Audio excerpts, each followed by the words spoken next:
دوستو یوں تو آپ نے کئی طرح کے پرندے دیکھے ہوں گے، لیکن میں آج آپ کو جس پرندے کے بارے میں بتانے جا رہا ہوں اس کی بات ہی الگ ہے، کیونکہ یہ پرندہ مگرمچھ تک کا بھی شکار کر سکتا ہے۔ ایسے میں آپ سوچ رہے ہوں گے کہ ایسا کون سا پرندہ ہے، تو دوستو یہ کوئی اور نہیں بلکہ شوبل ہے۔ یہ ایک ایسا پرندہ ہے جو بہت ہی زیادہ سینسٹیو مانا جاتا ہے۔ اس کا نام شوبل اس کی چونچ کی وجہ سے پڑا ہے، جو کہ جوتے کی طرح دکھائی دیتی ہے۔ دوستو اگر اس کی لمبائی کی بات کریں تو یہ 4 سے 5 فٹ لمبی ہوتی ہے۔ شوبل اوبری افریقہ کے سوڈان سے زمبیا تک دیکھی جا سکتی ہے، جس کا جسم نیلے بھورے رنگ کا ہوتا ہے۔ اس کی گردن بہت مضبوط ہوتی ہے اور پیر بھی کافی لمبے ہوتے ہیں، لیکن اس کے جسم کی سب سے بڑی چیز جو ہوتی ہے وہ اس کی چونچ ہوتی ہے۔ اس کی چونچ بڑی تو ہوتی ہی ہے، ساتھ ہی ساتھ یہ جوتے کی طرح دکھائی دیتی ہے۔ ان کی یہ چونچ 9 انچ لمبی اور 4 انچ چوڑی دکھائی دیتی ہے۔ اس پرندے کی ایک خاص بات یہ ہے کہ یہ کافی لمبے عرصے تک ایک ہی جگہ پر کھڑی رہتی ہے، اور اسی وجہ سے اس کو اسٹیچو کی طرح کھڑا رہنے والا پرندہ بھی کہا جاتا ہے۔ اگر ہم اس پرندے کی شکار کی بات کریں تو یہ الگ الگ طرح کے ایمفیبینز جیسے گرگٹ، چوہا، سانپ، یہاں تک کہ مگرمچھ کے بچوں کو بھی بہت تیزی کے ساتھ اپنا شکار بنا لیتی ہے۔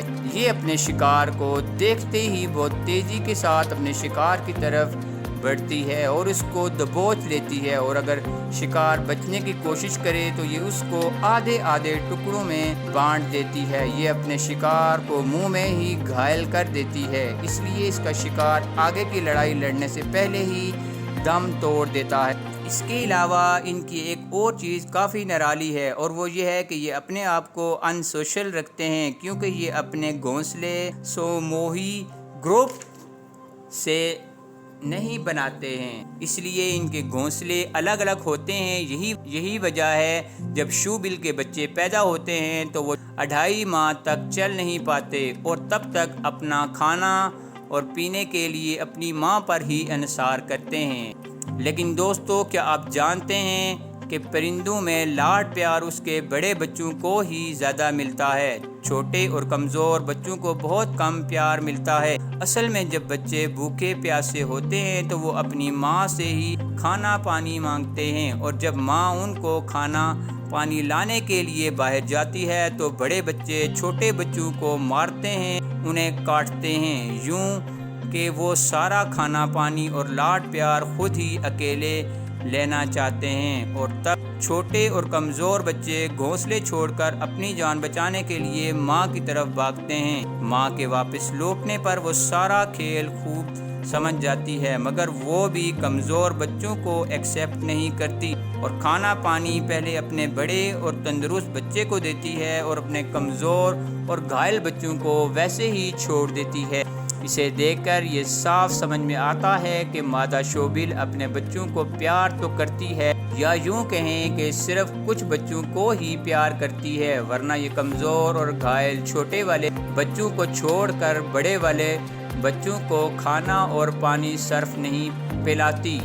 یہ بات دیکھ کر آپ سمجھ گئے ہوں گے یہ پرندہ نہ صرف دیکھنے میں الگ ہے بلکہ اس کے طور طریقے بھی بہت زیادہ الگ ہیں، جہاں یہ اپنے کیے ہوئے فیصلوں پر ہی چلتے ہیں، یہاں تک کہ یہ انسانوں سے بھی دوری بنانے میں اپنی بہلائی سمجھتے ہیں، جس میں اگر شوبل انسانوں کو اپنے گھونسلے کے قریب آنا جانا دیکھ لے تو وہ اپنا گھونسلہ چھوڑ کر کسی اور جگہ پر چلی جاتی ہے۔ دوستو یہ سب کچھ دیکھنے میں کافی مشکل لگتا ہے نا، لیکن یہ پرندوں کی دنیا میں یہ سب کچھ کئی پرندوں کے ساتھ ہوتا رہتا ہے۔ دوستو امید کرتے ہیں کہ آپ کو اس بے حد انوکھے اور خطرناک پرندے کے بارے میں جان کر اچھا لگا ہوگا۔ دوستو آج کی ویڈیو یہیں تک تھی، امید ہے کہ آپ کو ویڈیو پسند آئی ہوگی۔ کمنٹ سیکشن میں اپنی رائے کا اظہار ضرور کیجیے گا۔ ملتے ہیں ایک نئی اور انٹرسٹنگ ویڈیو کے ساتھ، تب تک اپنا اور اپنے پیاروں کا خیال رکھیے گا۔ اللہ نگہبان۔